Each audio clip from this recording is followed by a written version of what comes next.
todos os alunos, a todos os professores e professoras lá da STEF, a quem eu me sinto afetivamente ligado, e aos demais participantes deste simpósio de Teologia Franciscana.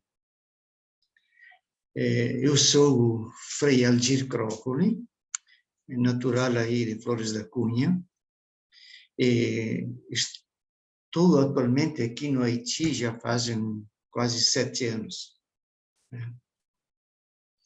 Bem, é neste simpósio de Teologia Franciscana, que é um evento habitual na STEF, desde a sua origem, foi-me dado, neste ano, o tema da espiritualidade da regra não bulada. Desculpe. E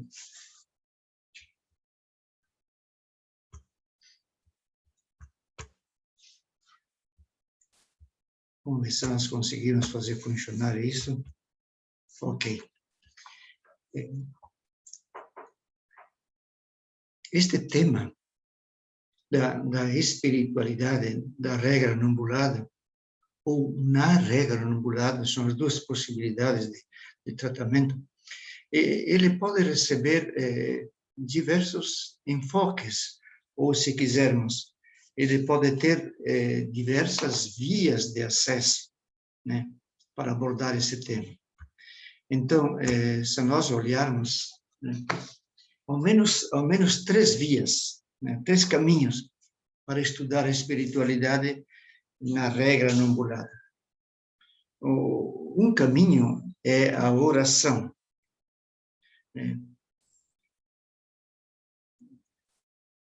Por que oração?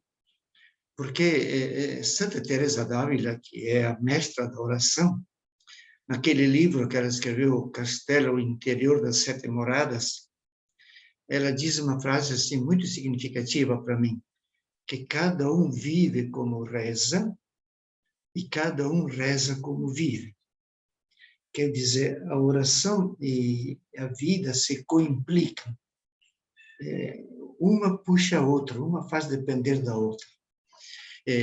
Considerando assim, nós poderíamos, como não conhecemos diretamente a vida de São Francisco, porque ele viveu 800 anos atrás, nós poderíamos estudar as 2 orações que se encontram na regra não bulada. Uma no capítulo 17 e outra no capítulo 23. Ambas nos ofereceriam pistas muito interessantes, né?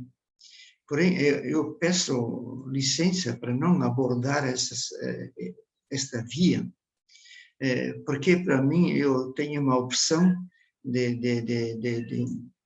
digamos assim, de olharmos o terceiro ponto, a terceira via, que para mim é muito mais profunda, muito mais real, né? Então, esta via da oração, ela traria algumas vantagens, mas teríamos uns inconvenientes. Por exemplo, a oração do capítulo 23, que é a mais longa na regra, ela é uma oração pessoal de Francisco, né? Não é da regra. Já a oração do capítulo 17, os versículos 17 a 19, é um capítulo que foi elaborado numa assembleia, né? Mas, provavelmente, esta oração final, tudo indica que seja de Francisco, que tenha sido redigida por ele. Então, este caminho da oração nos mostraria belos horizontes, mas muito mais da vida de Francisco do que propriamente na regra.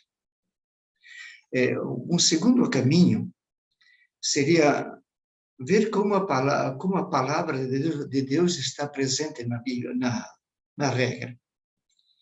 Sabe, nós encontramos na regra nada menos que 143 citações bíblicas, né? Já, digamos assim, é um número muito elevado, muito elevado. Dessas 143, 9 são do Antigo Testamento e 134 do Novo Testamento. E dessas, 84 dos sinóticos, 22 de São João, 14 das cartas paulinas e 14 dos outros livros neotestamentários. Então, como não dizer que a regra tem uma espiritualidade profundamente bíblica? É impossível, né? Agora, se nós prestássemos atenção, quais são as citações mais frequentes,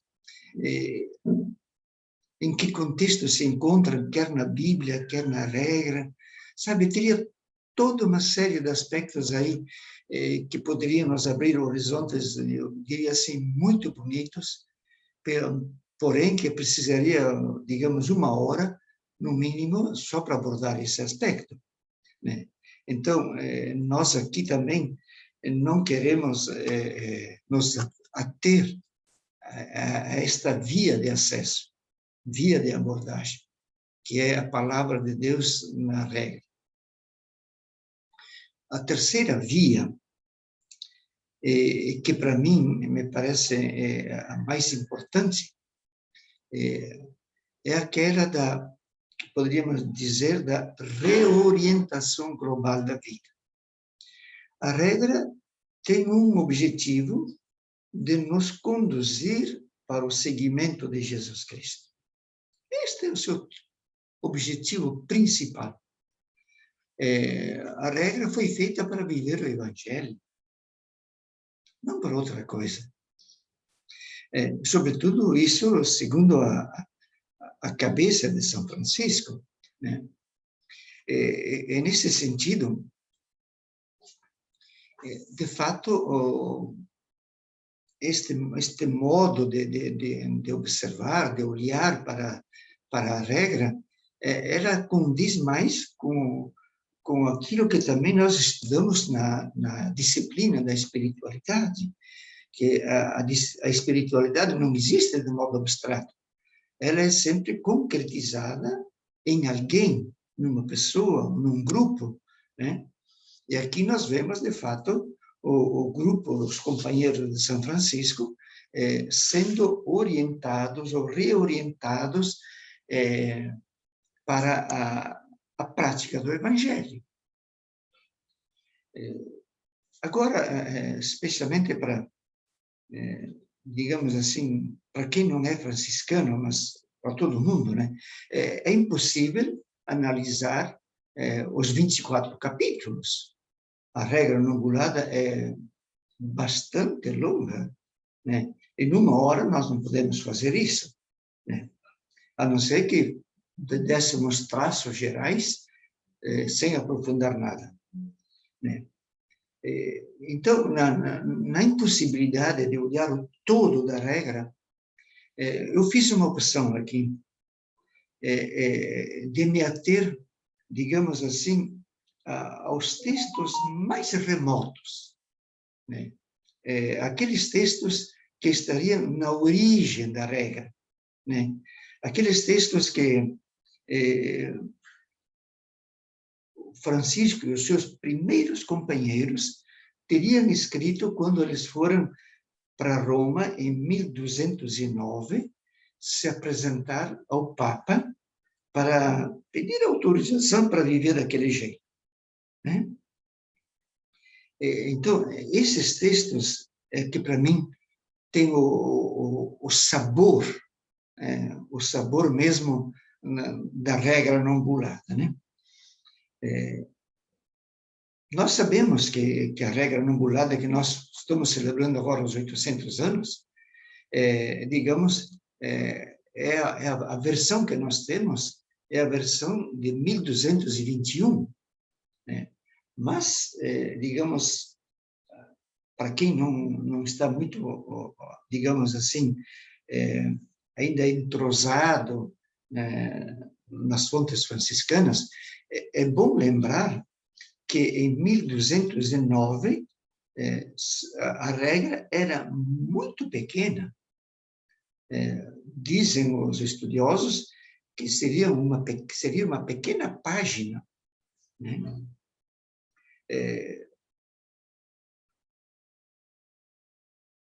Essa regra, ela foi perdida, né? Não se encontra em lugar nenhum, nem nos arquivos do Vaticano, né, uma cópia desta regra que os frades apresentaram para o Papa em 1209. Né? Isso é uma lástima, né? Mas fazer o quê? Temos que contar com a história real. Porém, mesmo que não exista, os estudiosos, eles têm um consenso bastante comum de que essa regra de 1209 seria composta pelos atuais capítulos 1º, 7º, não todo o 7º, e o capítulo 14.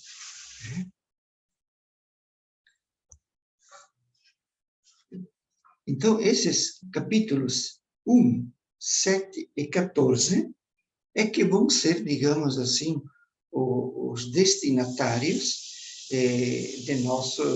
da nossa reflexão aqui neste momento. Né? E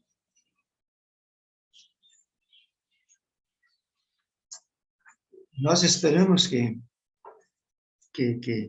no final, todos possam ter uma visão mais ou menos global da espiritualidade a partir desses 3 textos, né? Eu gostaria de dizer aqui que a Steph dispõe do texto escrito desta reflexão que estou fazendo. Então, se alguém desejar, é só se dirigir a Steph, que poderá obter o texto. Né? Então, vamos, de imediato, sem perda de tempo, começar a analisar o primeiro capítulo. Né? E aí está, para quem não conhece ainda, o primeiro capítulo. Né? A regra de vida destes frades é esta: a saber, viver em obediência, em castidade, sem próprio, e seguir a doutrina e as pegadas de nosso Senhor Jesus Cristo, que diz: se queres ser perfeito, vai e vende tudo o que tens, e dá aos pobres, e terás um tesouro no céu, e vem e segue-me. E, se alguém quer vir após mim, negue-se a si mesmo, tome a sua cruz e me siga. Do mesmo modo, se alguém quer vir a mim e não odeia pai e mãe, irmãos, filhos, irmãs, e também a própria vida, não pode ser meu discípulo. E todo aquele que deixar pai ou mãe, irmãos ou irmãs, esposa ou filhos, casas ou campos, por causa de mim, receberá o cento e possuirá a vida eterna. Bem, meus amigos,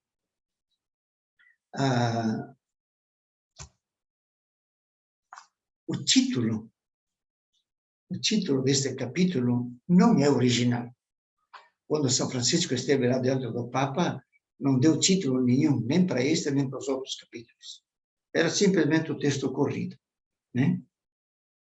Eu gostaria que nós observássemos, já na primeira frase, no primeiro versículo, que nós percebêssemos 2 binômios, né, muito interessantes. O primeiro é a regra e vida.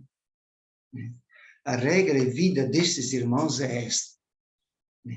Quer dizer, para os frades, falar em regra e falar em vida era a mesma coisa.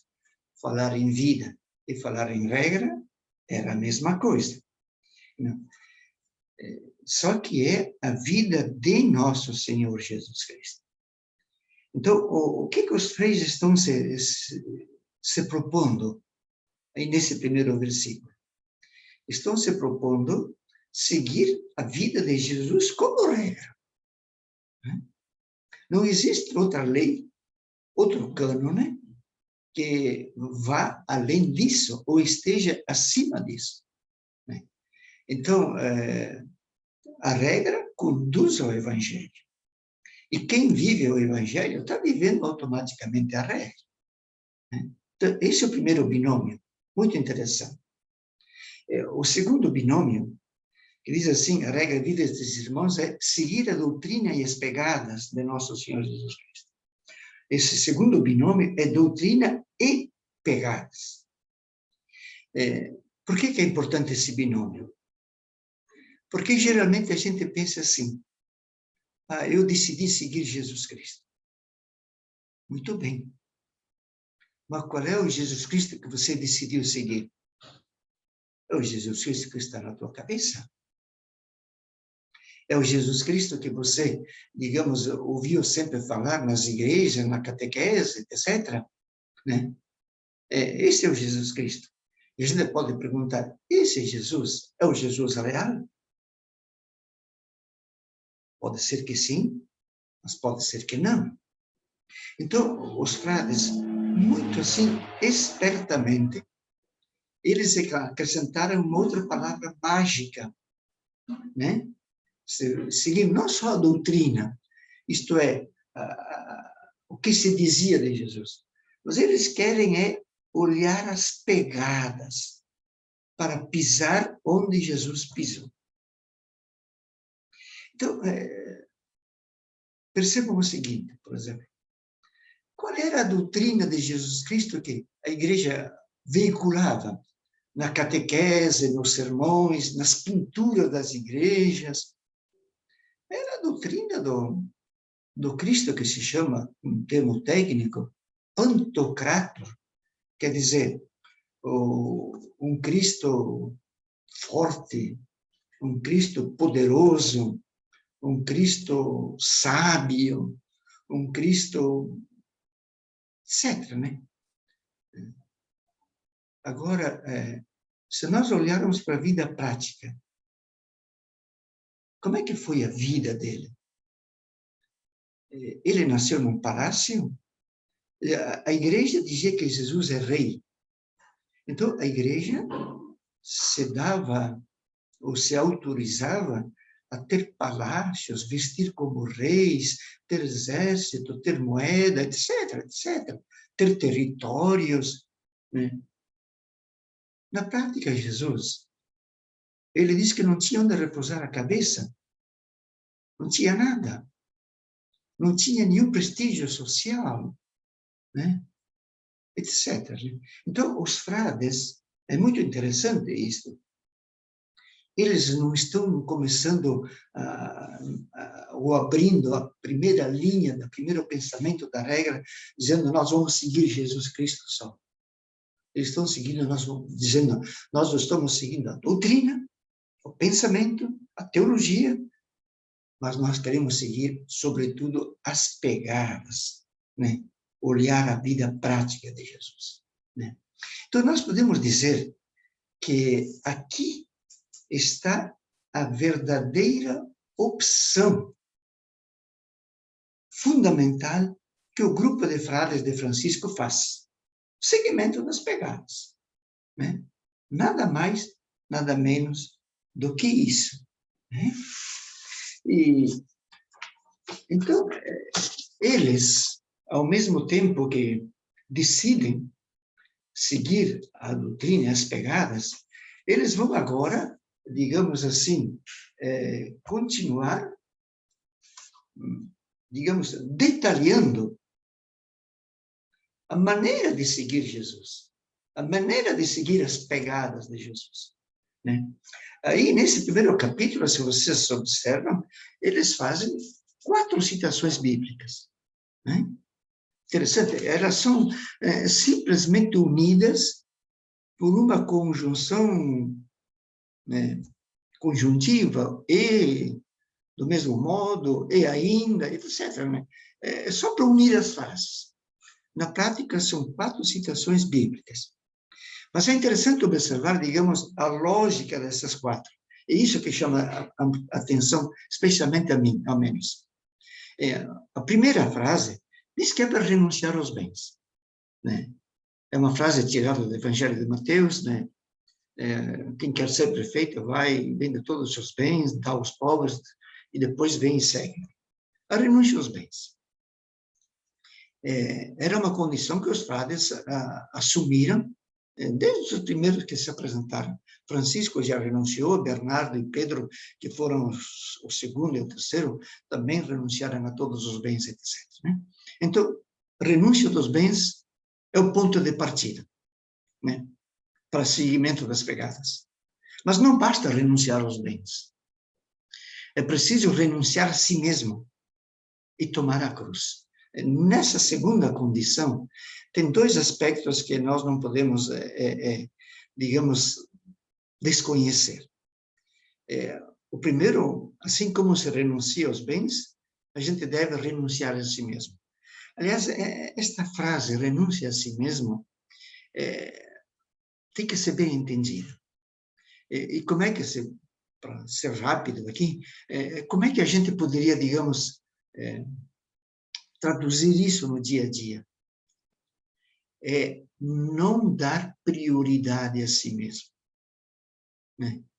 Tem tarefas, tem solicitações, tem serviços, tem gente que está... não diz, não, eu não posso por isso, eu não posso por isso, eu não posso fazer isso, eu não posso... Né? Não dar prioridade a si mesmo, né? Às próprias coisas. É desse jeito que a gente está renunciando a si próprio.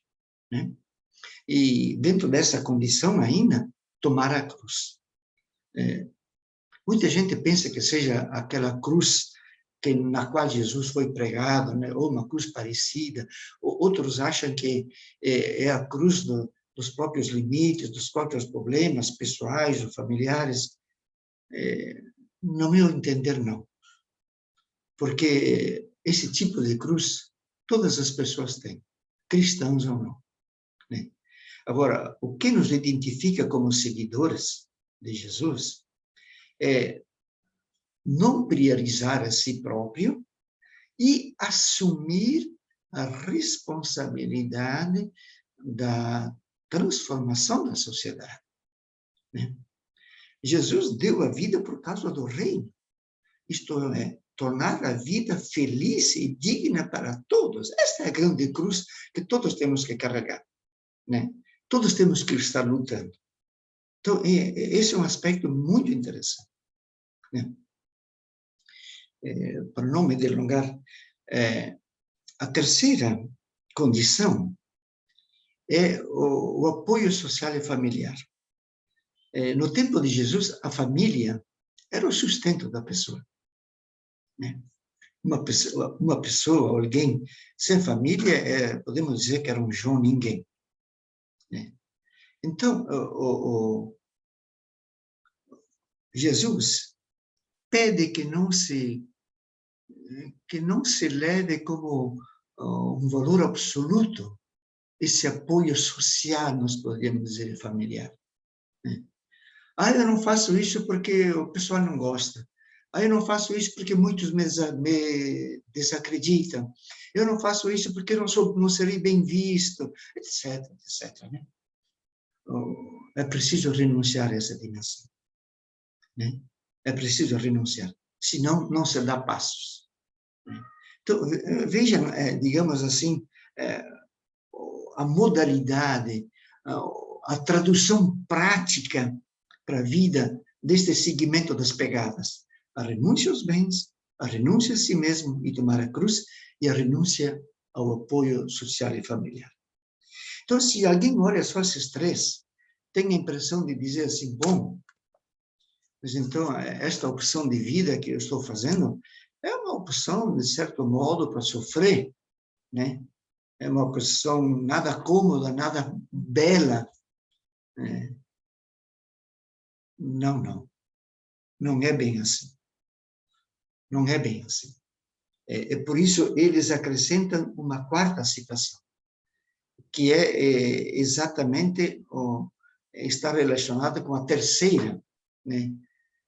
Quem renuncia à família, aos bens, etc., diz Jesus, terá o cêntuplo já neste mundo e a vida eterna. Como é que nós poderíamos traduzir isto? É claro, Jesus tem uma linguagem compreensível para o tempo dele, mas também nós precisamos ir atualizando, né? Receber o cêntuplo, digamos, é a gente ter maior realização pessoal, né? A gente se sentir mais profundamente realizado. Todos sabemos que, por exemplo, a riqueza, a fama, a ciência não engrandecem ninguém, verdadeiramente, né? Então, quem segue esse caminho de Jesus, mesmo que pareça um caminho de sofrimentos, ele acaba encontrando uma alegria muito profunda. Isso, digamos, é a experiência de todos aqueles que tentaram seguir os passos de Jesus. Ninguém se sente infeliz. O próprio Jesus Cristo, né, quando estava para chegar na cruz, ele não foi na cruz como um derrotado, como alguém frustrado, mas como alguém, assim, digamos, que se sentia profundamente realizado por estar fazendo a vontade de Deus, né? Então, essa, digamos, este é o primeiro capítulo, né, da regra, no qual eles expressam a opção fundamental. Bem,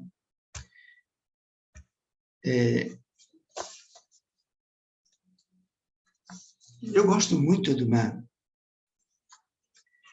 uma expressão que está naquele livro, Fé Francisca e o Movimento Franciscano, do David Flood, né? Ele diz assim, bom, depois que os três decidiram seguir Jesus Cristo,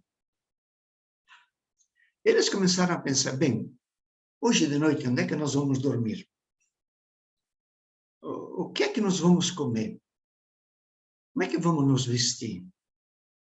Com quem é que nós nos assemelharemos? Né? Porque hoje em dia, quando alguém decide para seguir Jesus Cristo, por exemplo, e entra numa congregação religiosa, já encontra casa, encontra toda uma estrutura, digamos, está tranquilo. Os primeiros freis, não. Eles decidiram seguir Jesus Cristo e depois se perguntaram, mas como vamos fazer isso na prática, no nosso dia a dia, né? Então, essas decisões de como traduzir para a vida cotidiana a opção pelo seguimento de Jesus Cristo, nós a encontramos no atual capítulo 7º da regra, né? E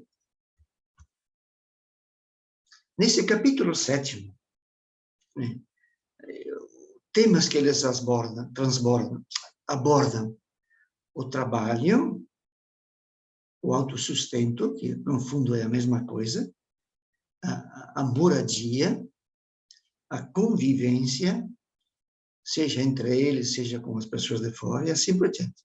São os temas práticos do dia a dia, né? Eu quero que vocês, ao menos, olhem rapidamente para o texto, né? Especialmente para quem não o conhece, né? Os frades que sabem trabalhar, trabalhem e exerçam o mesmo ofício que sabem, se não for contra a salvação da alma e puder ser feito honradamente. Pois diz o profeta, comerás os frutos dos teus trabalhos. És feliz e estarás bem.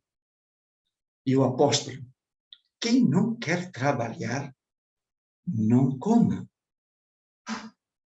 E cada um fique na arte e ofício em que foi chamado. E pelo trabalho, possam receber tudo que for necessário, menos dinheiro. E quando for necessário, vão pela esmola, como os outros pobres. e possam ter as ferramentas e instrumentos convenientes para os referidos ofícios. Aqui, a gente poderia discutir se todos esses versículos são, de fato, originários, né? Por exemplo, o versículo 9, e possam ter as ferramentas e instrumentos convenientes para os seus ofícios, pode ser que tenha sido acrescentado 1 ano ou 2 depois, diante da situação. Bom, nós optamos por não ter nada. Mas então nós podemos ter as ferramentas, então eles teriam acrescentado essa frase, mas é uma hipótese apenas, né? Então, tendo tomado conhecimento desta opção, vejam, ou lembrem a primeira frase, os frades que sabem trabalhar, trabalham. Este verbo saber trabalhar, no latim, não é saber de cabeça, isto é, os frades que têm capacidade para trabalhar, né? E quem é que não teria capacidade? Bom, quem é idoso, não consegue mais trabalhar, ou quem está doente. Os outros frades, todos precisam trabalhar, né? Mas para nós entendermos o significado profundo desta opção, desta tradução do seguimento para o dia a dia, nós temos que considerar o contexto histórico, né? Havia naquele tempo os oratores, o clero, a nobreza, os belatores, os que faziam a guerra, e os laboratores, aqueles que trabalhavam manualmente. Eu não vou me ater muito, porque todos vocês têm uma noção dessa estratificação social.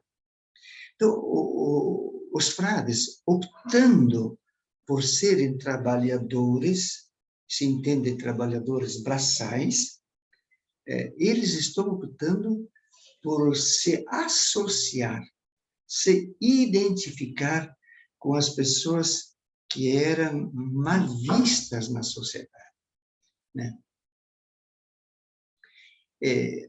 Como diz a própria regra anulada no capítulo 9, logo adiante, diz assim, para estar entre gente comum e desprezada. Aqueles que não têm fama, não têm projeção, operariado, nós diríamos hoje, né? Os frades optam por isso, né? E eles reafirmam esta opção com 3 citações bíblicas. Por que citações bíblicas? Porque naquele tempo, por exemplo, o platonismo dizia que aquilo que é mais adequado para o ser humano é a contemplação das ideias, é se ater às realidades, digamos, intelectuais, racionais, espirituais, né? Então, isso é que forma o humano para Platão. Só que quem é que está nessa? É o mínimo de gente, né?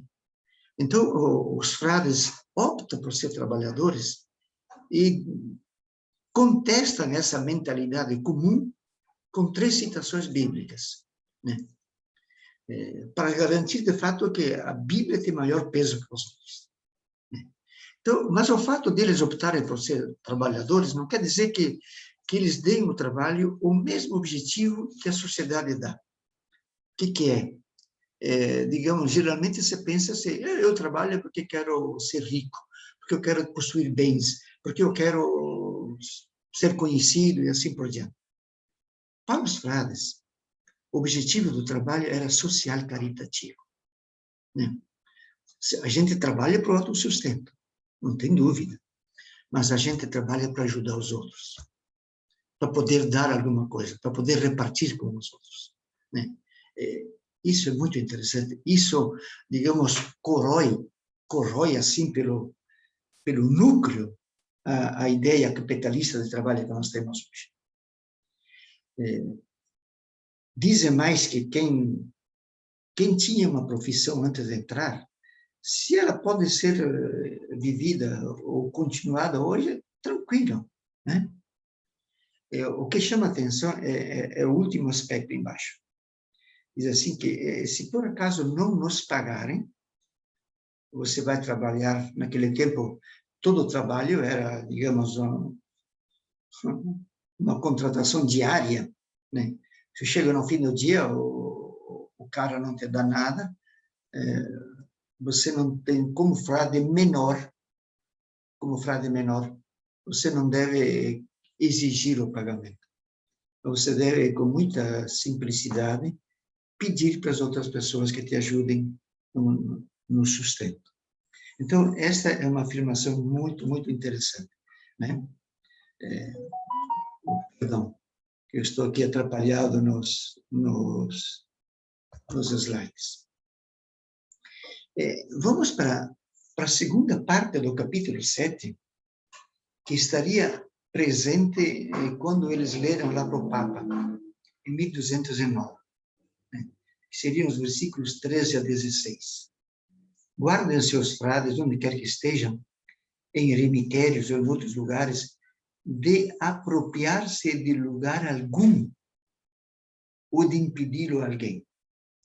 E quem quer que venha a eles, amigo, adversário, ladrão ou assaltante, recebam-no benignamente. E onde quer que estejam os frades, onde quer que se encontrem, devem voltar a ver-se e honrar-se espiritual e diligentemente, mutuamente, sem murmuração.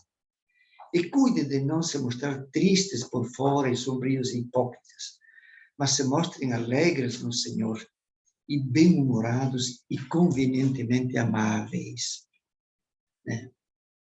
Bem, aqui há dois aspectos que nós precisamos considerar. Em primeiro lugar, os frades se proíbem ter coisas. E já se proibiram no primeiro capítulo, mas agora eles reforçam. Não se apropriem de lugar nenhum. E a coisa mais importante para uma pessoa é a casa. É um teto. É onde poder chegar e dizer, bom, esse lugar é meu.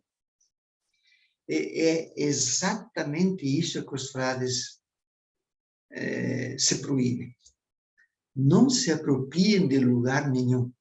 Você está numa gruta, você vai trabalhar durante o dia, quando você chega de noite, você encontra 2, 3 pessoas ocupando o seu espaço. Os frades optaram por dizer, por favor, esse é o meu lugar, saiam daqui. Não, nós não vamos fazer assim, dizem eles. Nós vamos acolher quem quer que seja. E se você chega em casa com a comida, com o pão para comer à noite, você come esse pão repartindo com aquelas pessoas que estão aí. É um aspecto assim extremamente exigente que eles se propuseram. E a segunda parte do capítulo, eu não quero me delongar aqui, porque a segunda parte do capítulo nós podemos dizer assim, que é lutar sem perder a ternura, como diz o Che Guevara, né? Vejam os versículos 15 e 16, onde quer que os frades estejam, e onde quer que eles se encontrem, devem ver-se, honrar-se espiritual e diligentemente. Devem ver-se e honrar-se espiritual e diligentemente. Quer dizer, nós devemos ter carinho, cuidado um pelo outro. Não é fácil a gente aguentar um tipo de vida como eles assumiram. Por isso, eles estão se propondo a se entreajudar. Isso é fraternidade. Né? Agora, o versículo 16. E cuide de não se mostrar tristes por fora e sombrios e hipócritas, mas se mostrem alegres no Senhor. Pois é, gente. Quando alguém opta por fazer alguma coisa, se ele é coerente, ele não pode ficar triste por uma opção feita. Ainda mais quando se trata de uma opção tipo essa que eles fizeram. Né? Então, eles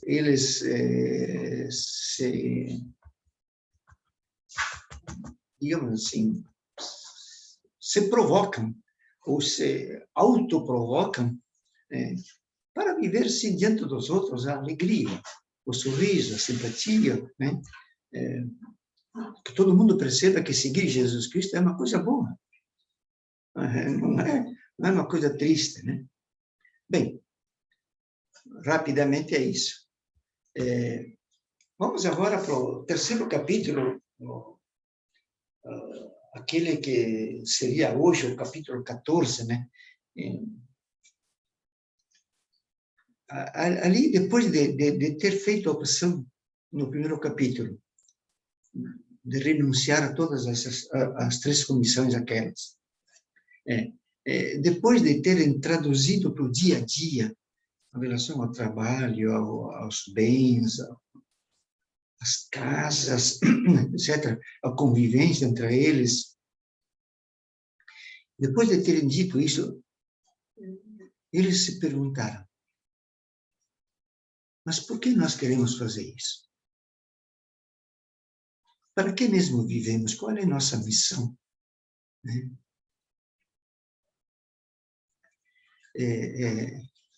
Acho muito interessante as respostas que eles deram. Só para a gente tomar pé, né? Vejam o que eles respondem. Em vez de botar palavras próprias, nós vamos fazer isso, isso, isso. Eles colocam, de novo, citações evangélicas. Temos ali 6 citações evangélicas, depende de como a gente conta. Né?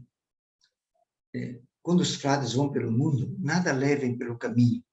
Nem bolsa, nem alforje, nem pão, nem picunha, nem bastão. Em cada casa em que entrarem, digam primeiro paz a esta casa. E permanecendo na mesma casa, comam e bebam o que lá há, né? Sem nenhum problema. Não resista no malvado. Mas o que eles bateram em uma face, ofereçam também a outra. E ao que eles tiram o manto, não lhes proíbam também a túnica. Deem a todo o que eles peçam, e aos que lhes tomam o que é seu, não o reclamem. Gente, aqui temos uma mina de ouro. Né? Talvez à primeira vista não pareça. Quando eu li uma tese de doutorado num confrade meu lá em Roma sobre a regra não angulada, a análise que ele faz desse capítulo não passa de 2 páginas, porque realmente eu tenho a impressão que ele não captou o que está por trás, né? Então, vamos ver um pouquinho, né? O que eles querem dizer com essa frase de nada levar pelo caminho? No meu modo de ver, se trata de ir na total dependência dos destinatários. Se eu levo seguranças comigo, segurança econômica, segurança doutrinária, segurança do poder, eu vou em nome de uma autoridade, etc. Eu, querendo ou não querendo, estou me impondo. Não estou vivendo como frade menor, irmão menor. Aliás, a palavra de Deus sempre pode ser apenas oferecida, nunca imposta. Lembremos, assim, de passagem que toda a evangelização nas Américas foi feita com uma espada numa mão e a cruz numa outra, né? Quer dizer, de uma maneira impositiva. Os frades não querem isso. Não querem isso. No capítulo 16, quando Francisco escreve, depois da volta da cruzada, ele diz assim que os frades só devem anunciar a palavra de Deus quando agradar a Deus. Isto é, quando eles acharem que há condições de fazer o anúncio explícito, né? Até lá, o nosso anúncio é a convivência pacífica, né, com eles. Bom, esse é o primeiro versículo. O segundo versículo. E quando chegam numa casa, digam, paz a esta casa.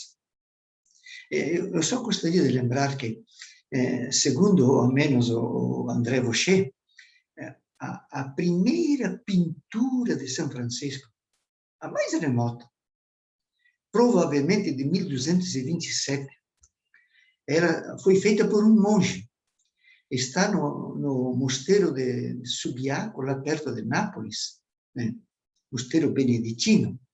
E lá mostra Francisco com um cartaz na mão esquerda, dizendo: paz a esta casa. Para o autor e para mim também, isto me chama muito a atenção. Isso mostra que Francisco, antes de ser canonizado, foi canonizado um ano depois, né? Ele era visto como um portador de paz. Interessante, né? Isso nos faz pensar.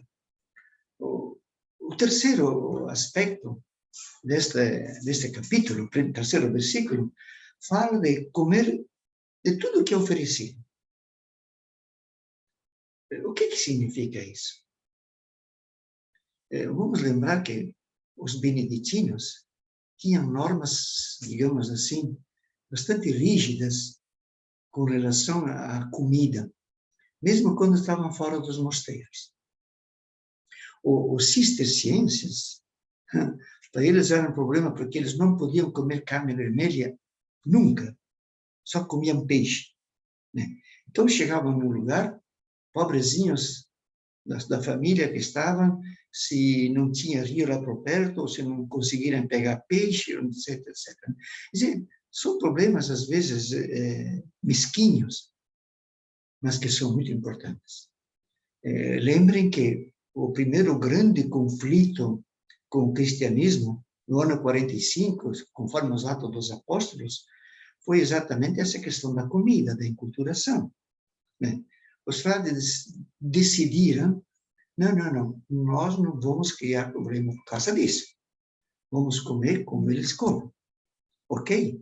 Então, ir na dependência, anunciar a paz e enculturar-se.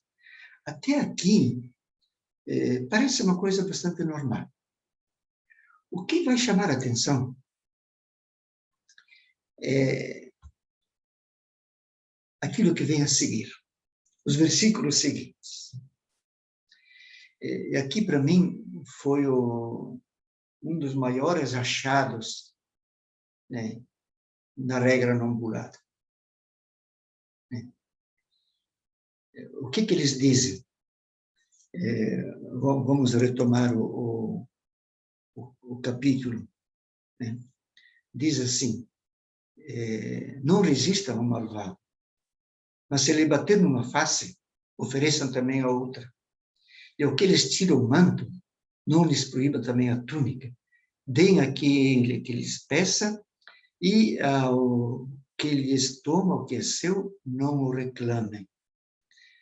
Muito bem.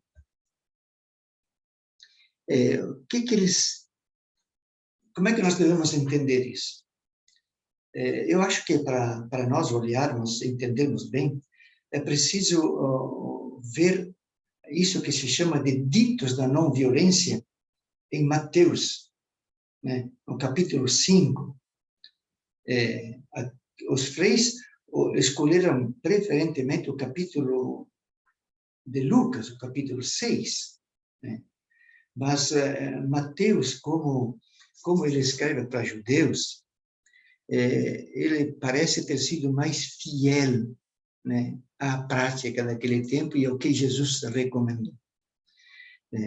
E um autor chamado Alberto Domingo, ele cita um livro chamado Misná, né, que é uma compilação de ditos rabínicos e, ao mesmo tempo, interpretação de Bíblia, né? Esse autor encontrou uma coisa muito interessante, um comentário a esta passagem bíblica. Então, ele diz assim: não resistam ao malvado. O importante aqui é o verbo resistir. Significa não resistir com violência, não revidar a agressão. Isso nunca deve ser feito, né? Nunca deve ser feito. Agora, se alguém te bater na face direita, o texto de Mateus diz exatamente assim. Os freis dizem um pouco diferente. Mas Mateus diz assim, se alguém te bater na face direita, mostra-lhe também a esquerda. Eu nunca tinha entendido isso. Mas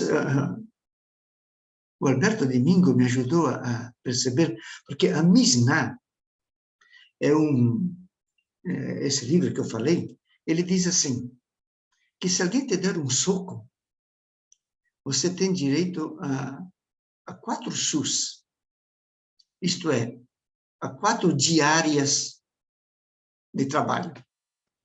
Né? Agora, se essa mesma pessoa, em vez de te dar um soco, ela te dá um tapa na face, subentendam, face esquerda, né? Você não será indenizado com apenas 4 diárias, mas com 200 diárias. Né? E mais, e se alguém te der um tapa na face direita, como diz Mateus, a tua indenização vai ser de 400 diárias. Vamos entender por que isso. Por que essa lógica, digamos, entre os juízes, os rabinos daquele tempo? Porque dar um soco significa que você está brigando de igual para igual com alguém. Né? E aí, claro, é uma maneira de resolver a violência com outra violência, e aí se você apanha, aguenta, digamos. Mas você tem uma pequena indenização. Agora, se o cara, em vez de te dar um soco, te dá um tapa, é sinal que ele está te desprezando. Né? Então, a tua indenização passa de 4 diárias a 200 diárias. Não porque o tapa machucou mais, mas porque ele te ofendeu mais. Te ofendeu mais. Agora, gente, se o tapa for na face direita, 400 diárias. Por quê? Porque para você dar um tapa na face direita da pessoa, você tem que dar com o reverso da mão. E ali é o máximo do desprezo. Né? O máximo do desprezo. Com isso a gente entende a Bíblia. Né? Vamos para outro dito da não violência. Se alguém mover processo para te tirar a túnica, os frades modificaram bastante isso aí. Mas o importante é que eles se referem a esses ditos. Né?